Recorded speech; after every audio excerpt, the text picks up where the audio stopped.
Сегодня мы продолжаем изучать слова, объединенных под общей темой помещение. Итак, помещение, часть 3. Для начала давайте посмотрим, какие слова мы сегодня будем изучать.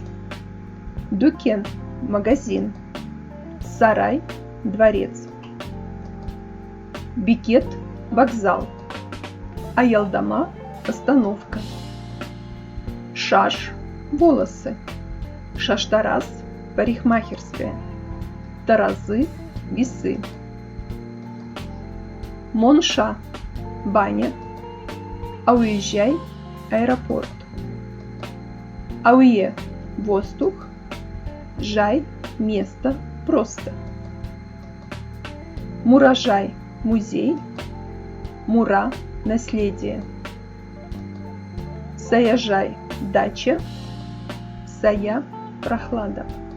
На прошлом уроке мы с вами работали по тексту, где глава администрации инспектировал городские помещения, здания.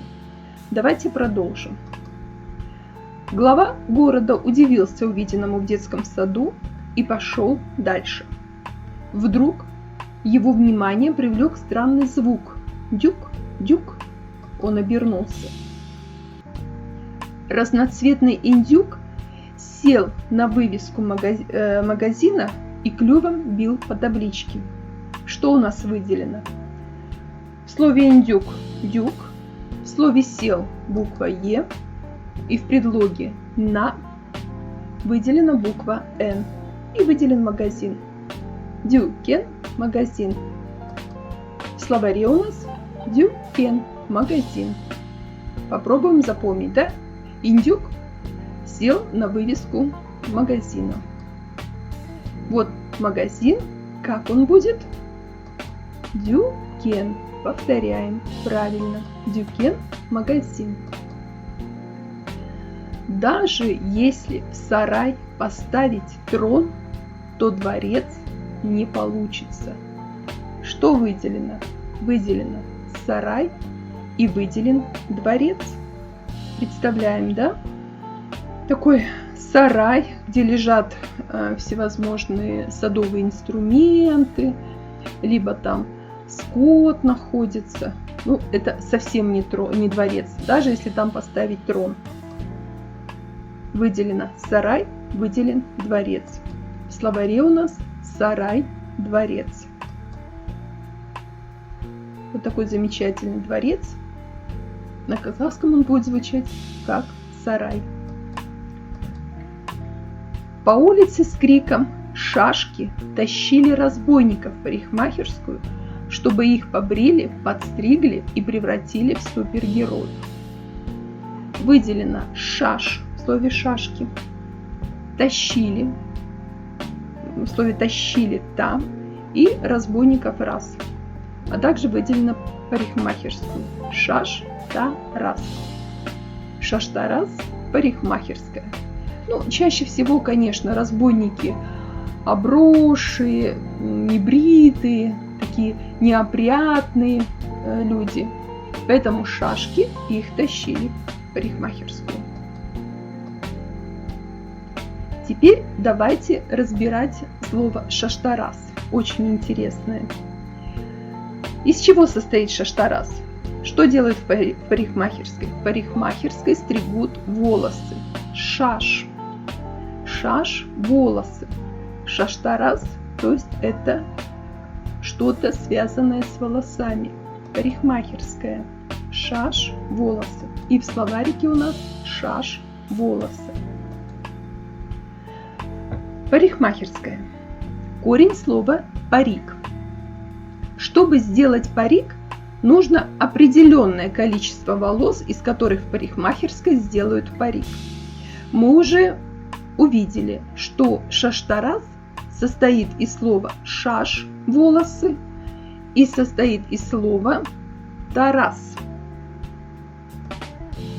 Шаш – волосы, а таразы – это весы. То есть определенное количество, имеющее какой-то вес, который можно взвесить на весах. Попробуем так запомнить, да? То есть шаш – волосы, таразы – весы. Шаш-тараз – парикмахерская. Вот, чистая, новая парикмахерская. Шаш-тараз. А это у нас волосы. Шаш. И весы. Весы, таразы. Глава городской администрации подошел к последнему месту проверки. Это был вокзал. Там творилось нечто странное. Через весь вокзал бегемот, поедая кетчуп, кидал входящему в здание вокзала беженцу букет из лягушек. Картинка очень яркая должна представиться. Бегемот ест кетчуп. Толстый серый бегемот поедает кетчуп. В здание входит беженец. И ему бегемот кидает букет из лягушек. Лягушки завернуты в бумагу в виде букета.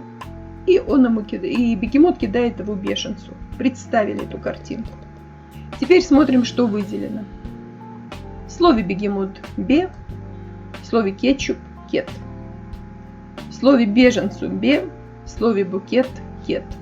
Итак, получаем вокзал, бекет, вокзал. И в словарике у нас написано бекет, вокзал. Еще раз повторяем, глядя на картинку. Бекет, вокзал. «Как мне сесть на автобус?» – спросил инопланетянин у землянина. «Тебе нужно дойти до остановки и ждать прибытия автобуса». «А я, балда, махал руками в степи», – вздыхая, сказал пришелец. Тоже очень красочно, да? Инопланетянин, у которого нитевидные ручки, и он ими машет руками, такими ручками в степи. Смешно. Выделено остановки, а я выделено в слове балда, лда, и в слове махал первый слог ма. Остановки, аялдама. В словаре у нас аялдама – остановка. Вот у нас остановка, и еще раз запоминаем, повторяем, аялдама – остановка.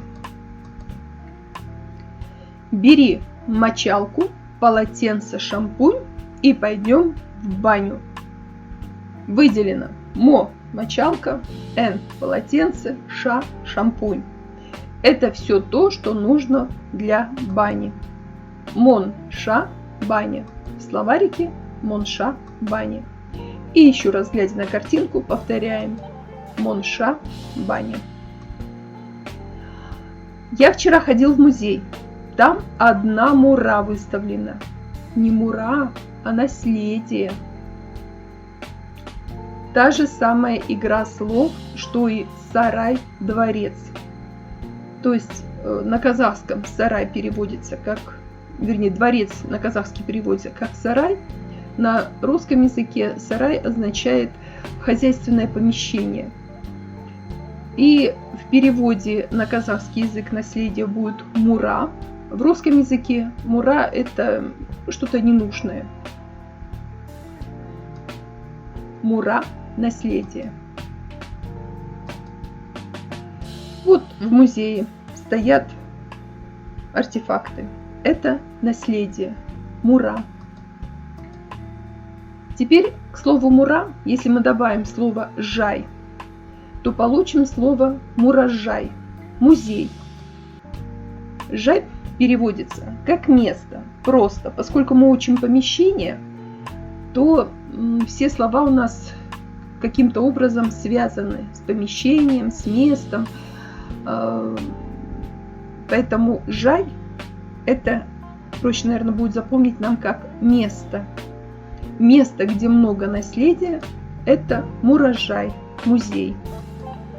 Жай – место просто. Вот музей. Еще раз запоминаем. Муражай – музей.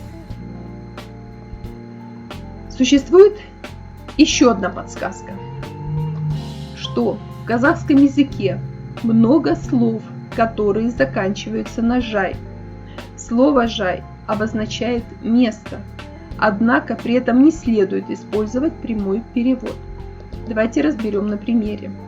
Например, ауе – воздух, атмосфера. А уезжай – аэропорт.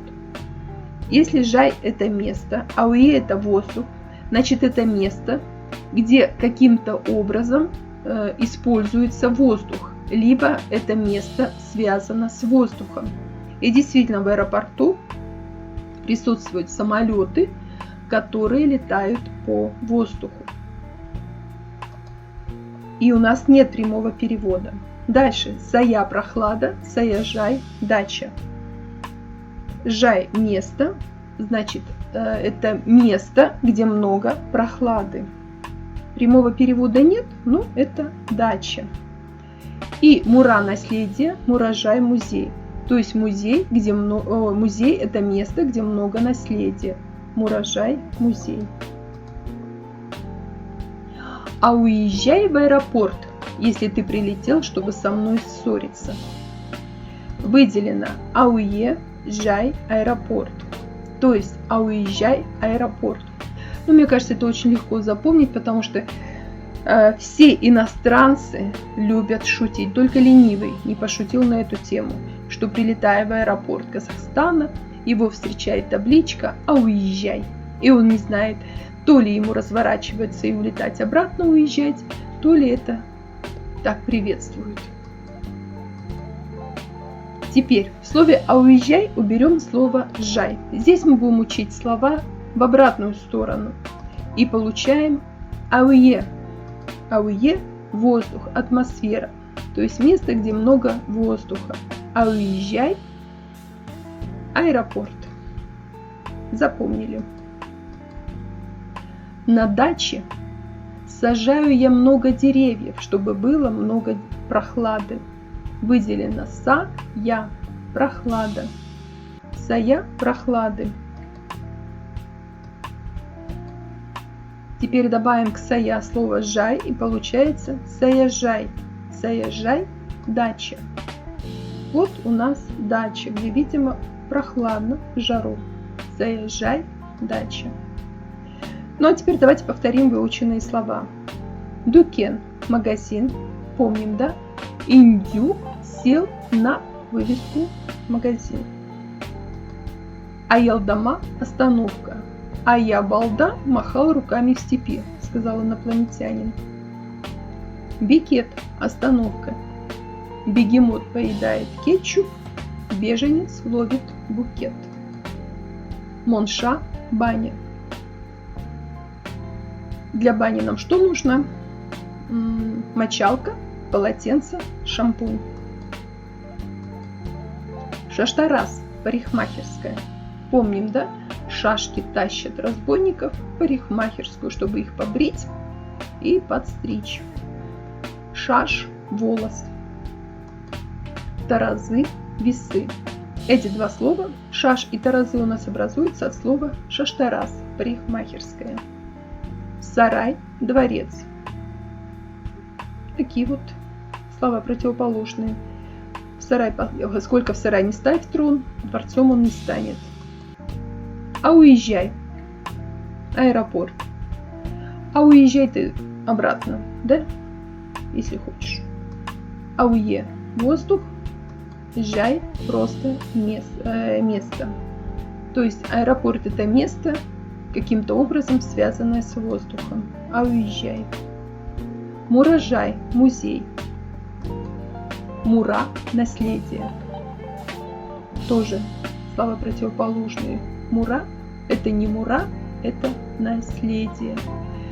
Но добавляем жай, получаем муражай – музей. То же самое сая – прохлада, а я сажаю.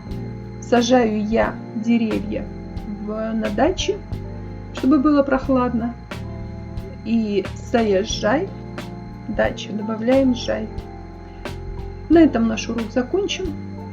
Не забывайте подписываться на канал. Спасибо за просмотр. Пока!